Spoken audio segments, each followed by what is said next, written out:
We all breathe the same air and walk on the same earth. But like the stars in the night sky, we are diverse and no one is the same.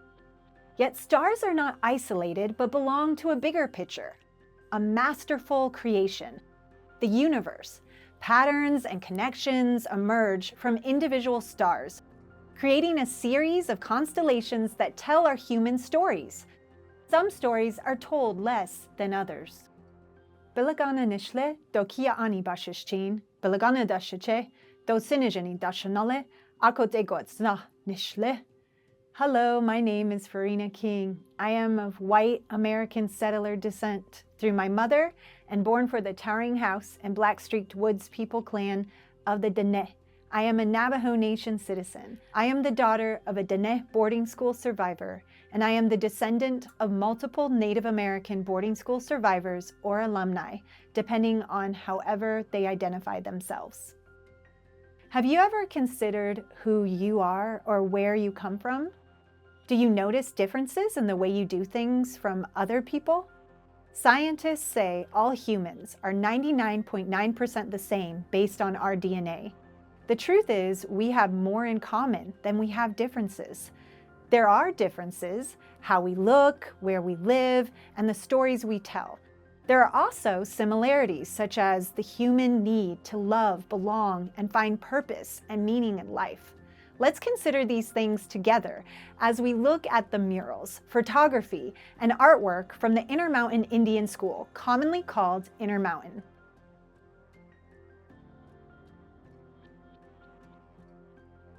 Before it was a school, Intermountain was the site of Bushnell Army Hospital and served wounded soldiers of World War II. By January 1950, the Bureau of Indian Affairs converted the hospital to a federally run Native American boarding school. 542 students came in the first year. Intermountain started as a school for students from the Navajo Nation located in the Four Corners region of the United States, where the states of Utah, Arizona, Colorado, and New Mexico intersect. In 1974, Intermountain opened to all Native American students, with up to 100 tribes represented. My name is Lorena Stia Antonio. When I went to school here in 1974, I was the homecoming queen, and then I was Miss Intermountain. When I first came here, I was 10 years old. It was Intermountain Indian School. When I first came here, they had a swimming pool where they had a whole bunch of buses that were lined up that they brought us from different agency. And I came from Chinle Agency. That's where I was born, in Chinle, Arizona, on the Navajo Reservation. Think about leaving your family and going to boarding school. What would it feel like to drive for hours to a place you did not know? Would you be excited or scared to make new friends and learn new things? We must remember that students' school experiences were diverse. Some bad, some good, some happy, some sad.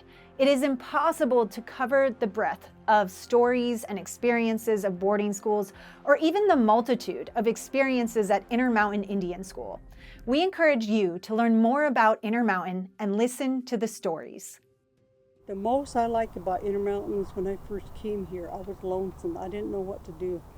And I have a lot of support throughout the teachers and a lot of staff. And I remember it is what I brought with me today is that this is how much sport we had.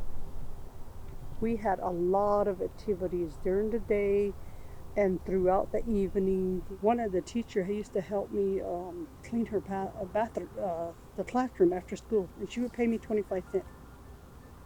She'd give me 10 cents and save 15 cents. And she says, when you get older, get a paycheck. Always save the money in the bank because you don't know when you're going to need that money.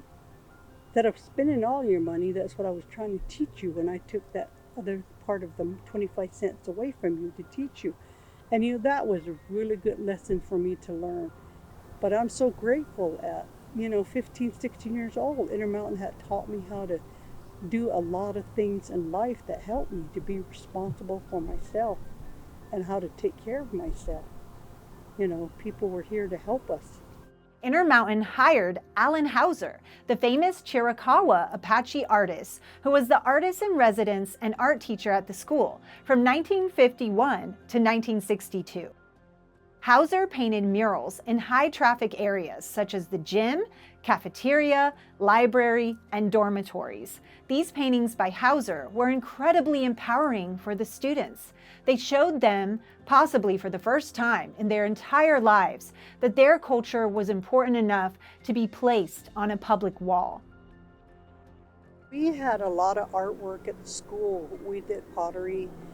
We did a lot of beadworks. After school classes, the teacher would get involved with stuff and teach us about a lot of ways to do the paint, how to make the paint and how to do a lot of different artwork that we would learn to enjoy. Just learn how to do a plant or, how to draw a horse or something like that, that the teachers would take their time after school to teach us to learn something to enjoy. And then at the same time, when you did the artwork, sometimes they had us make a poem on it of what you did your artwork on to see how you look at this picture on your side of you to see what you think the artwork is about. So that was very interesting. I work in the auditorium on Sunday. I used to sell popcorn there and watch the film. So all the artwork that was in the auditorium was very special. You should just go over there and look at it and see how it was painted and all the different color that was mixed and all the detail that was put into it.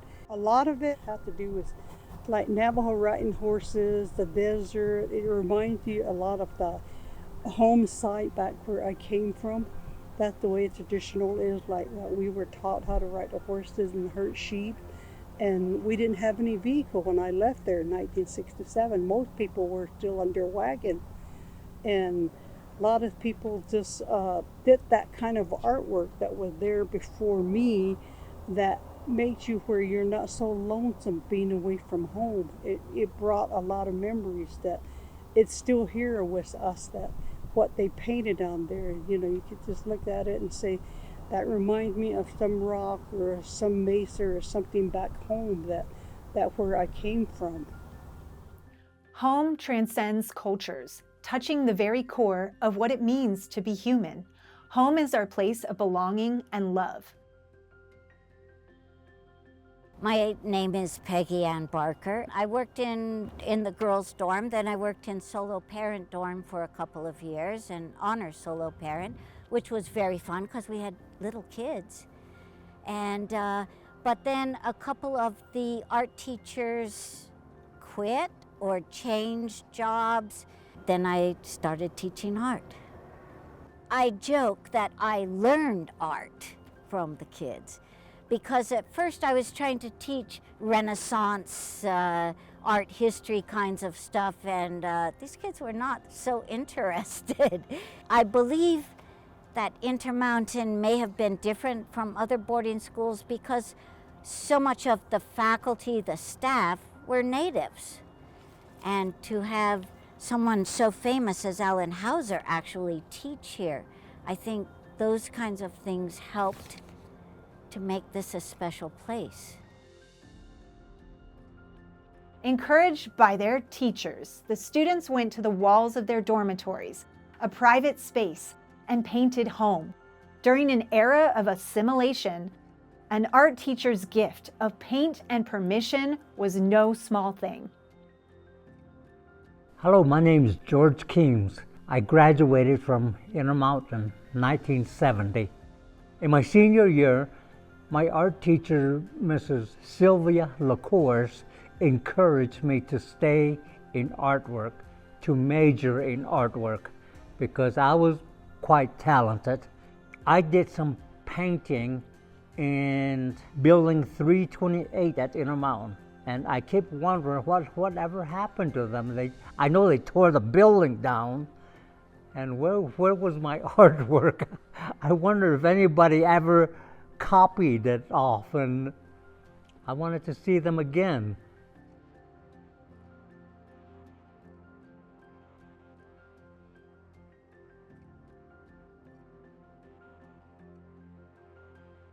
After the school closed in 1984, the property, which had 40 buildings, stood vacant for many years.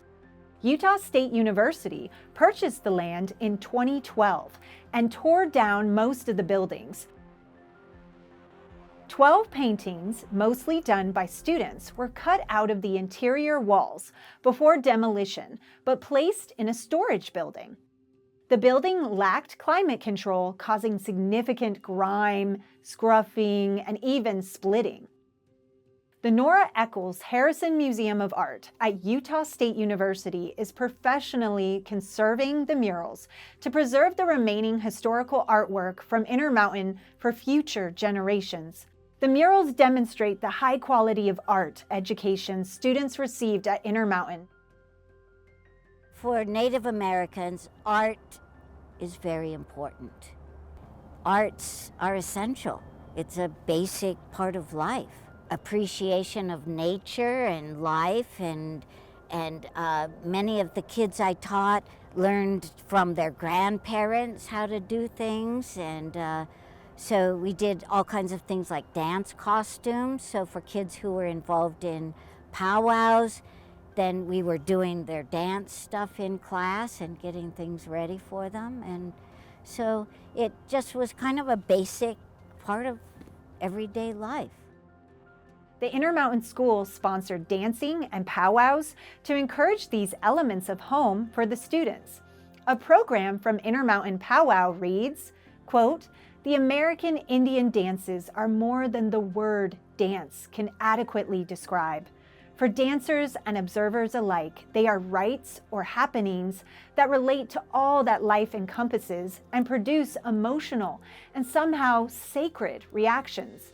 Many dances at the Intermountain Powwow were old when the first white man came to this country. Others are of more recent origin. The cadence, body motions, and steps of Indian rituals symbolize communion with spirit powers, giving them eternal meaning. Dances are prayers as well as personal fulfillment. There are also many fun dances, quite different from the prayer and ceremonial dances. For Indian people, dances are expressions of being whole and happy. It is a way to entertain themselves and others, to express their own relationship to the universe and spirits." End of quote. My name is Gregory Rolette. I'm from the absentee tribe of Shawnee, Oklahoma. My father is the Shawnee, absentee Shawnee.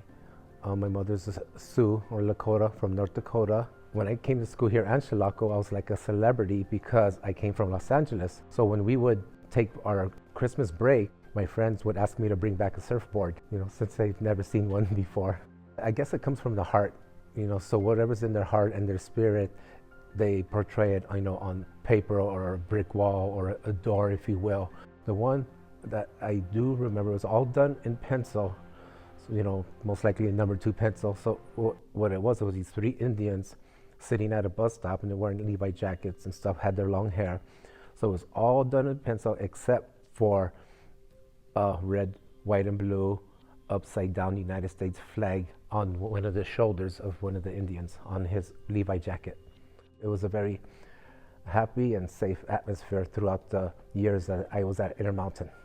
Today I still do a lot of bead work, so I dip my own hat, I dip my own necklaces. I do everything that I've learned here, and for years I worked in construction, but at home I make my own jewelries, and I will go to powwow and sell them, and a lot of them I just give away for a gift or whatever. What I've learned here taught me to appreciate art in my own value.